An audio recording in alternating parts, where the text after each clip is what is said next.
안녕하세요. 플랜트리 콜루입니다. 이 주택은 저희가 진도에 시공한 청린재라는 주택입니다.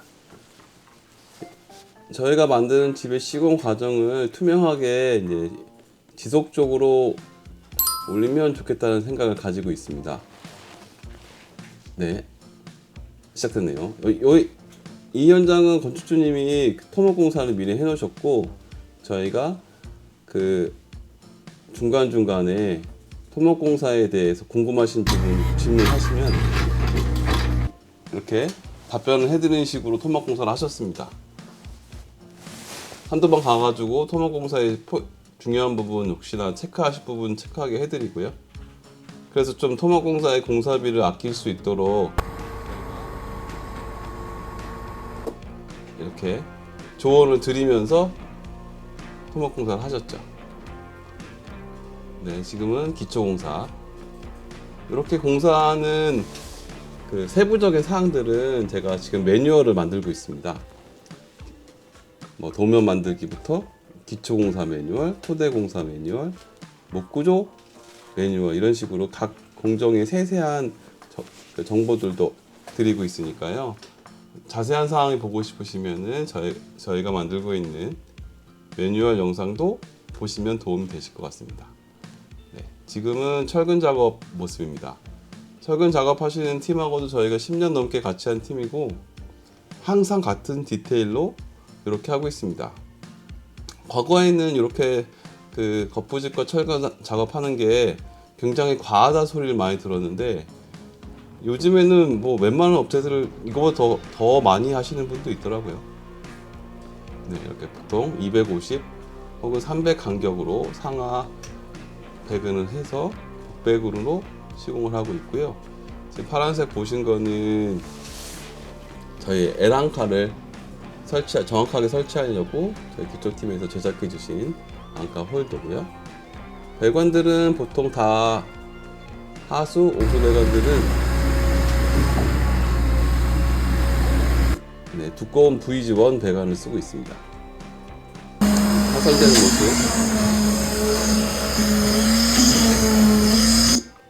네. 바이브레터를 꼭 켜주고 있습니다. 바이브레터도 너무 강하게 하면 분리가 돼버리고, 요것은 기초팀에서 그 벽이 쓰는 부분을 수평을 잡기 위해서 만든 수평 밀대예요. 네, 진심이시죠? 네, 그 다음에 표면 미장을 하시는 모습이고요. 네, 손 미장을 또 하고 이렇게 밀대로 밀고 이렇게 피니셔 가지고 갖고 와가지고 최대한 기초 상부를 정확하게 맞추려고 합니다. 그렇게 피니셔를 돌려놓으면 장점이 많습니다. 분진도 안 일어나고 표면이 깨끗하죠. 네, 지금 기초공사가 끝나고 이제부터는 그 목구조가 올라가는 목구조 공사가 시작되었습니다. 저희 시공팀 목수팀은 마찬가지로 바뀌지 않는 팀이에요. 계속 같은 팀과 같은 디테일을 협의하면서 더 좋은 디테일은 없는지 회의도 하면서 만들고 있거든요. 그 목구조와 콘크리트가 만나는 부분은 수평이 중요한데 마찬가지로 이것도 토대 매뉴얼을 보시면 제가 설명을 자세히 해놨습니다. 저희는 부수축 몰타를 시공하고 토대 밑에 수분이 올라오지 못하게 방수 필름을 설치하고 투수 방수지, 그다음에 방부목 이런 순으로 설치하고 있습니다. 네, 타공 부분이나 절단 부분에는 목재 보호제를 꼭 발라주고 있고요. 그 위에 이제 구조가 올라갑니다. 청린재는 이렇게 가로로 긴 심플한 형태의 주택입니다.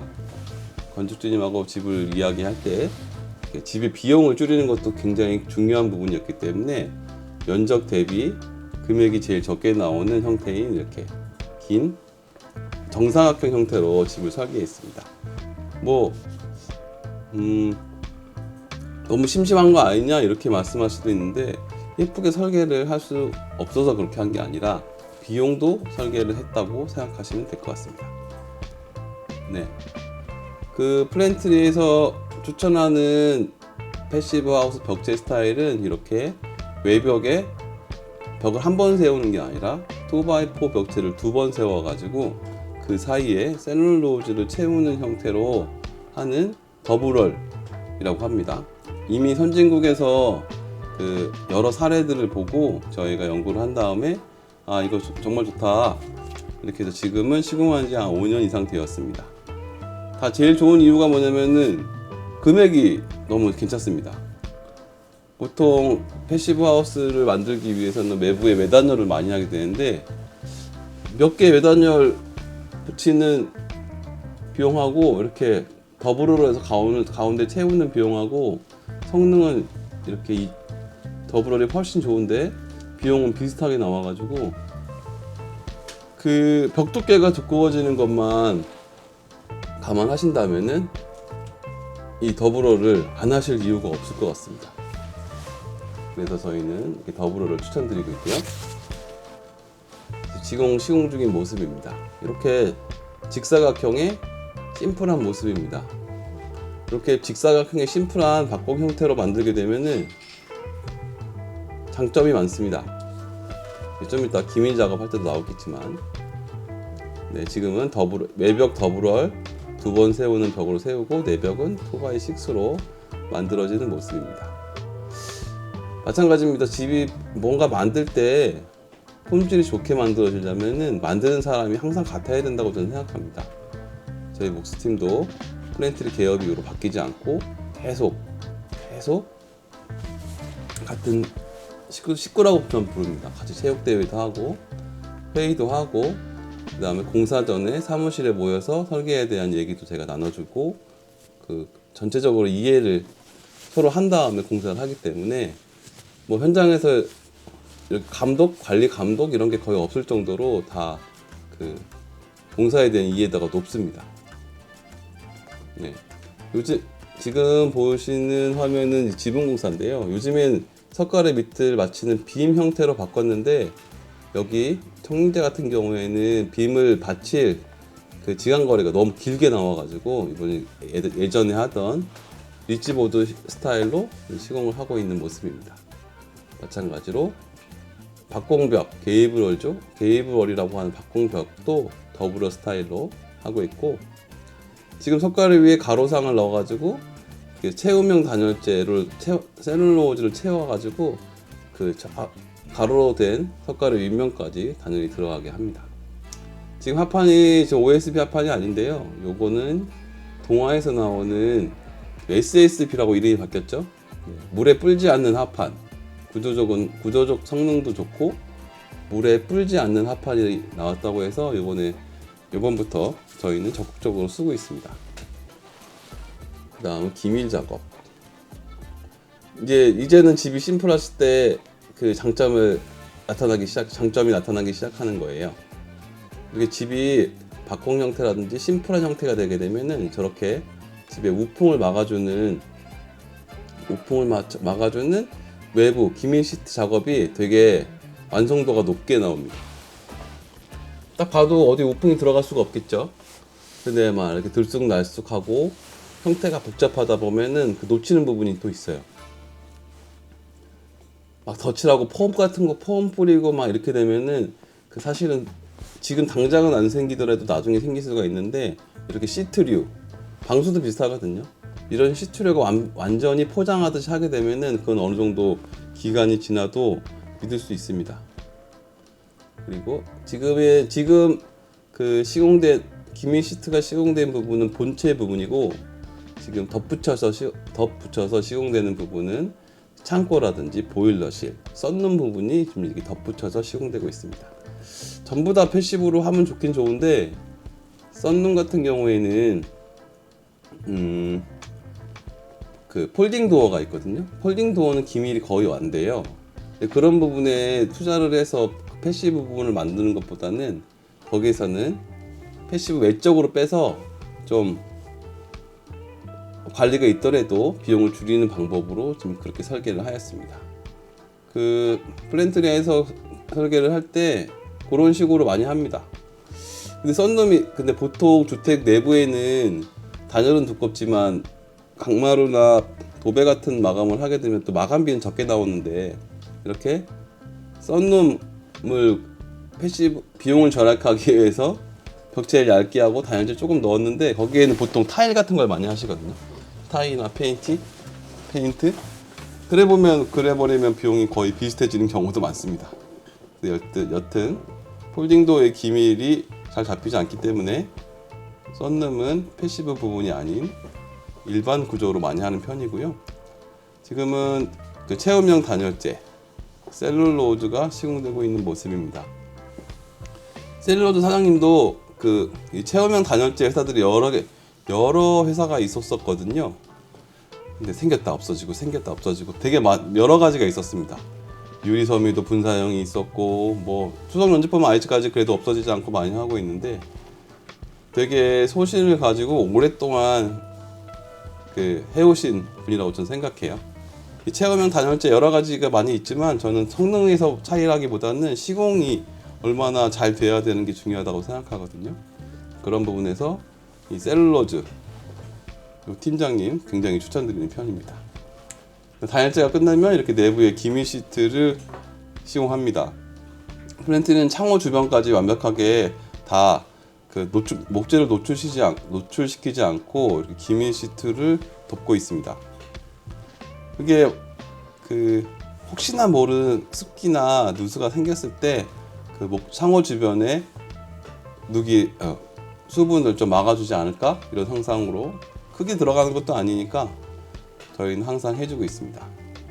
요즘에는 이 부분을 방수 시트로, 불투습 시트로 해볼까, 이런 생각도 하고 있습니다. 이렇게 내부, 외부 기밀 작업이 되어 있는 모습입니다. 그 다음에 기밀 작업이 끝나면 이제 설비 배관. 외벽에는 배관이 한 개도 없는 거죠. 지금 보시는 것처럼 배관은 외벽 속에 들어가지 않고 외벽 바깥에 혹은 내벽에 다 시공됩니다. 청리제까지는 저는 이중 배관을 하지 않고 단열재를 보호하는 수도 배관을 단열재로 보호하는 스타일의 방식으로 진행했었는데요. 이중 배관은 한 7년 전에 8년 전에 했었습니다. 근데 그때 이중 배관이 생각보다 좀 만족스럽지 못해가지고 이렇게 수도 배관에 단열재를 채운 형식으로 하다가, 요번에 다시 25년도부터는 이중 배관을 할 계획입니다. 창호팀도 마찬가지로 저랑 10년 이상, 플랜트리랑 10년 이상 같이 해온 창호팀입니다. 요즘에는 창호 수준이 거의 상향 평준화 되었다고 생각해요. 금액은 많이 내리고 실력은 다 좋아지셨습니다. 독일식 창호라고 하죠. 이런 창호 이런 창호 회사들의 수준이 다 높아졌기 때문에 창호의 문제이기보다는 시공팀의 문제가 많습니다. 저는 그렇게 생각합니다. 그래서 시공팀의 실력을 확인하시고 창호를 발주하시는 것도 좋습니다. 그리고 예전에는 창호 주변에 여러 가지 후레싱이 있었는데, 요즘엔 창호하고 이렇게 일체형 후레싱들이 창호 회사에서 많이 만들고 있습니다. 모양도 이쁘고 알루미늄으로 깔끔해가지고 요즘에는 저희 자체적으로 절곡해서 붙였던 그런 후레싱이 아니고 디자인도 좋고 소재도 좋은 그런 창호 후레싱을 사용하고 있고요. 플랜트리는 항상 기밀 테스트를 합니다. 기밀 테스트가 뭐냐면은 집에 우풍이 얼마나 들어오는지 이렇게 확인하는 테스트인데요. 저는 모든 집을 하는 걸 추천드립니다. 최소한 이렇게 창문이 달리면, 기밀 작업이 끝나고 창문이 달리면 모든 집이 기밀 테스트를 하는 것을 기본으로 하고 있습니다. 중간 테스트는 한 100만 원에서 150만 원 사이 나오거든요. 좀 큰 돈이라면 큰 돈일 수도 있는데, 저는 그래도 꼭 하시는 걸 추천드립니다. 플랜트리가 하는 건 아니고 패시브 협회나 기밀 테스트를 해주는 업체에게 의뢰를 해가지고 저희는 하고 있습니다. 지금은 측면 단열재를 하기 전에 하얀색으로 방수제를 발라준 모습입니다. 시커먼 거 있는데요, 그거 좀 건강에 안 좋다는 얘기가 있어가지고 너무 많은 많은 양을 바르는 건 아니니까 좀 친환경 방수제를 바르고 있습니다. 건물 외벽에도요. 그리고 바닥 내부에 단열을 하고 있는 모습인데요. 100mm EPS 2종 1호 정품을 사용합니다. 그걸 엇갈리게 시공해서 혹시나 방통이 스티로폴 사이로 들어가서 들뜨지 않도록 확실히 화순으로 고정하고, 그 다음에 이 알루미늄 박판은 완전 불투습 소재거든요. 네, 알루미늄 박판 소재를 놓아주고, 그 다음에 와이어 메쉬 난방 배관을 하고 있습니다. 이렇게 그 다음에 도로 묵은 콘크리트로 시골 도로 같은 거 만들 때 깔아주는 메쉬거든요. 그 묵은 콘크리트, 방통 콘크리트의 균열을 막아주고, 네, 균열을 막아주는 용도로 지금 사용한 지 꽤 되었습니다. 이렇게 그 다음에 꺾이는 부분, 돌아가는 부분에는 이렇게 수핀을 사용해주고 있습니다. 방통, 광주에 방통 달인 방통이라는 회사인데요. 광주에서 방송공사 있으시면 이 업체 너무 추천드립니다. 저하고도 한 10년 이상 같이 했습니다. 청린제 지붕은 세라믹 기와입니다. 세라믹 기와는 느낌이 심플하고 내구성이 좋고 가볍고 내구성이 좋고 예뻐가지고 점점 좀 사용하는 사례가 많아지는 것 같아요. 비용은 일본 정품을 사용하게 되면은 알루미늄 징크보다 저희 회사 기준으로는 좀 더 비싸고, 그 각종 후레싱 같은 거를 좀 알루미늄으로 자체적으로 접은다면 더 알루미늄 징크보다는 저렴하게 나옵니다. 그 다음에 레인스크린이라는 걸 걸고 세라믹 사이딩을 시공하는 모습입니다. 세라믹 사이딩은 저희는 이음새에 실리콘을 쓰지 않는 타입인 퓨제를 주 외장재로 쓰고 있습니다. 예전에는 세라믹 사이딩이 굉장히 비쌌거든요. 처음에 우리나라에 들어왔을 때는 너무 비싸서 못 쓰는 자재였는데 지금은 벽돌보다도 싸니까, 그리고 물건 자체는 너무 좋고 시공비도 적게 나오기 때문에 전 일본 제품을 너무 좋아하고 그런 건 아니지만 이 외장재로서의 세라믹 사이딩은 전 플랜트리에서는 제 1순위로 추천드리는 외장재라고 생각합니다. 1순위로 추천드리고 있습니다. 네, 방통이 되어 있는 모습이고요. 방통 디테일도 나중에 저희 방통 매뉴얼 할 때 다 자세하게 설명드리겠습니다. 크랙이 가지 않도록 여러 가지 노력을 하면서 과정 거치면서 지금까지 왔거든요. 지금은 크랙도 되게 적고 품질도 되게 높게 나오는 편입니다. 지금 모습은 환기장치 배관입니다. 환기장치하고 이번 내부 각상 단열과 기미를 깨지 않게 전기 배관을 하기 위해서 이렇게 외벽 쪽으로는 내부 기미 시트 바깥으로 배관이 다닐 수 있도록 각재를 설치합니다. 그 다음에 인테리어 각상이죠. 내림 천장이라든지 디자인 천장 같은 거 하기 위해서 천장 모양도 만들어주고요. 그 사이로 이렇게 환기 배관도 다니고 있는 모습입니다. 네, 이렇게 내부 각상을 건축주님하고 뼈대가 공사가 끝나면 미팅을 합니다. 어떻게 내부 각상을 할 것인지에 대해서. 그리고 외부는 계속 마감이 이루어지고 있고요. 지금 보시는 나무같이 생기는 느낌의 저것도 세라믹 사이딩입니다.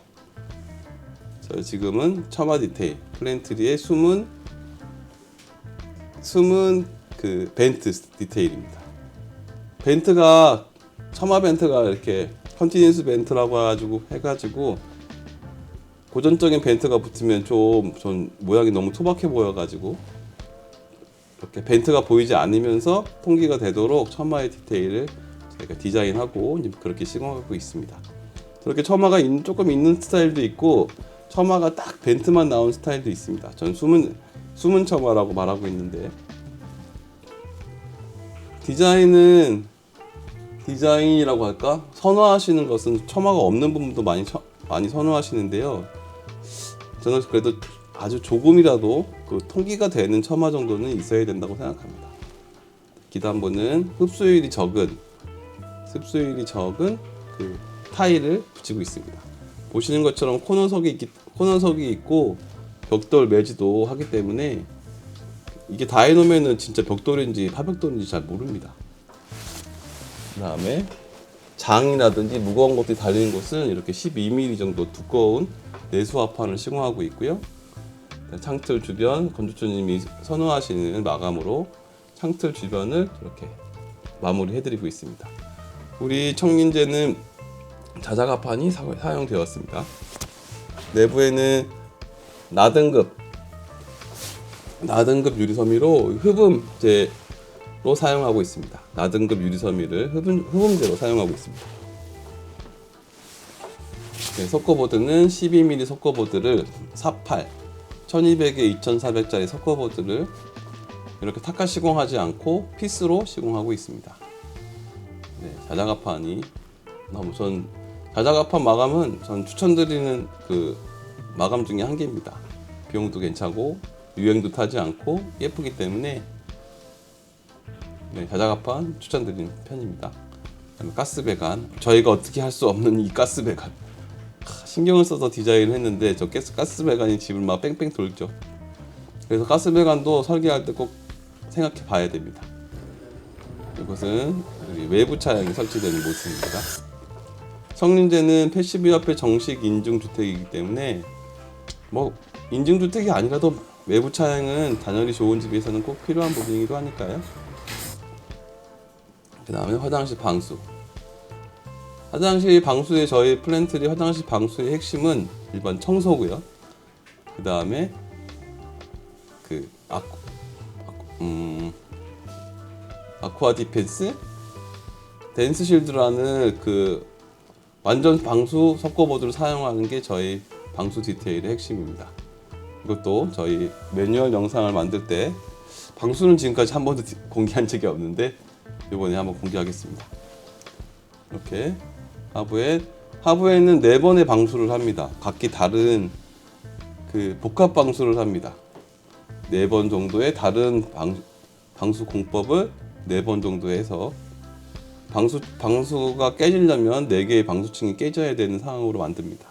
그래서 지금까지 개업 이후에 플랜트리 방수가 깨진 적은 한 번도 없습니다.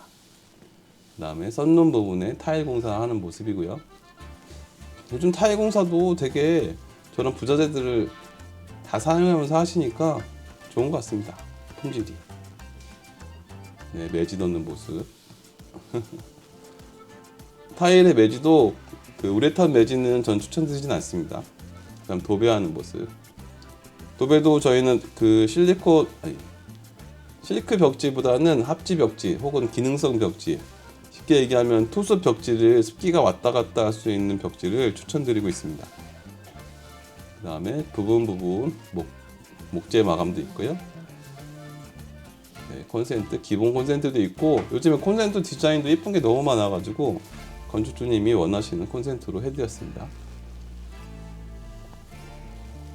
네, 자작 마감하고 파벽돌 마감, 썬룸이죠. 그 다음에 간접 조명으로 디자인을 했고요. 바닥은 강마루. 예전에는 집에 사용하는 본드류들이 저희가 패시브 하우스는 기밀하다 보니까 독한 게 있으면 안 되잖아요. 그래서 본드류도 다 그 친환경 제품으로 일본에서 수입하기도 했었습니다. 근데 국내도 기준이 많이 올라가가지고 요즘에는 마루 시공할 때 국내 본드로 하고 있습니다.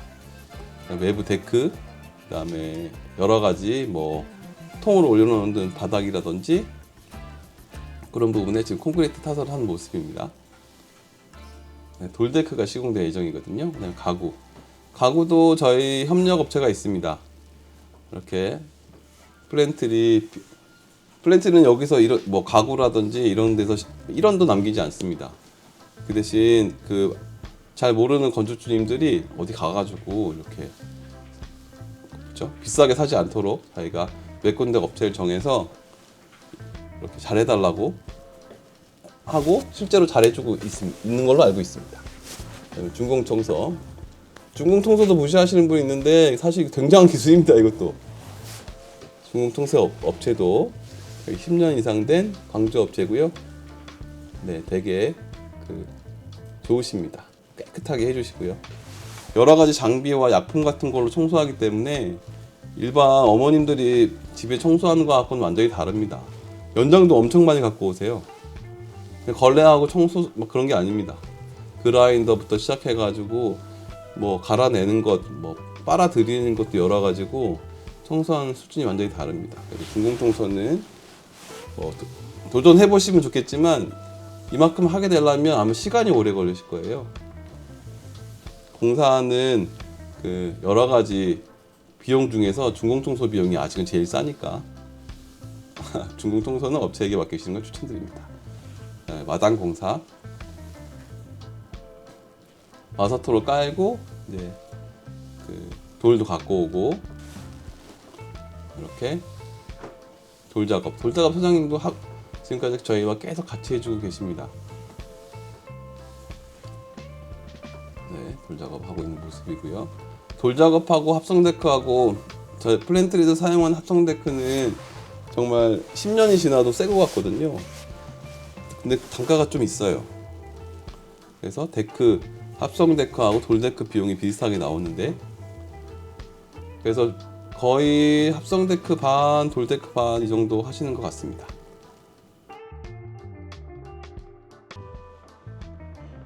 네, 이렇게 해서 진도 청린제의 시공 과정 영상을 소개해 드렸습니다. 앞으로도 완성되는 주택의 시공 과정도 이렇게 소개시켜 드릴 예정입니다. 완공된 모습을 보시는 것도 중요하지만 만드는 과정도 어떻게 되든지 관심을 가지고 선택하실 때 참고하시는 게 좋을 것 같습니다. 긴 영상 봐주셔서 고맙습니다.